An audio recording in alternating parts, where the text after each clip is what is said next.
Kare, understanding connected behavior as you do, what are some specific ways to initiate a conversation and keep it going? Maybe to warm up a prospect or deepen a relationship with a key stakeholder. Well, I think it's to recognize what's happening increasingly in our culture, that we tend to talk about ourselves first and refer back to ourselves more and make it about us. Enough about me. So I say as an alternative, do the you, us, me approach. Address their interests first because of your interest in, or because of your expertise in, or because of your upcoming event. We may have something that would be helpful, and I'd like to show you. It would take less than 10 minutes. So you could use a profile to gather their interest perhaps here, right? Yeah. What other ideas are there for that? Well, the soonest you speak to the sweet spot of mutual interest, it's like a red alert goes on. Because that way they say, she's talking about something that may be helpful to me, more valuable to me. It may be she say, we might be able to co-create something, or you might be a good addition to our, or because you're doing this, we.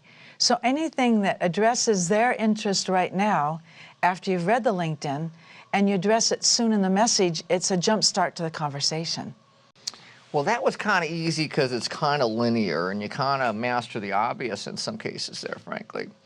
What about some counterintuitive approaches where you think it's zigging and it's really zagging instead?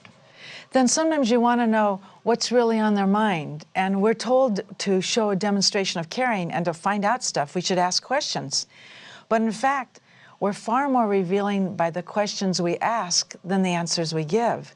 So in effect, if we start a conversation and you ask me a question and I answer it really briefly, then you're more likely to ask a follow-up question. And if I answer that briefly and genially, then the third question you ask has gone deeper into what's really on your mind. And sometimes you may not even be aware of it to see the pattern, but I can then direct myself to supporting you in what's really most of interest to you.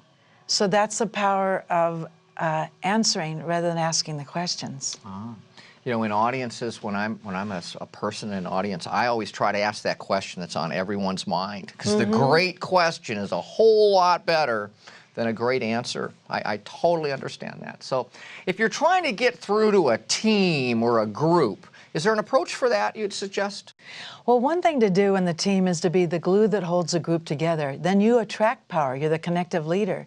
And one of the ways to do it, counterintuitively again, is to pick the person that's most difficult. They may be unintentionally difficult, or they may be obstreperous just because they won't do their fair share. But to befriend that person and bring out their better side and even support them in altering that behavior then makes you a friend of the rest of the people. And it also helps strengthen your own patience muscle. And you've also then made an unlikely ally. But I also go back and say, how we string these all together. It's noticing more deeply with LinkedIn and in person what seems to be most going on in their mind, so they feel heard and respected and understood. I get it now. Well, those are some pretty darn good ideas for getting a conversation started and keeping it going. I think you all can make that happen.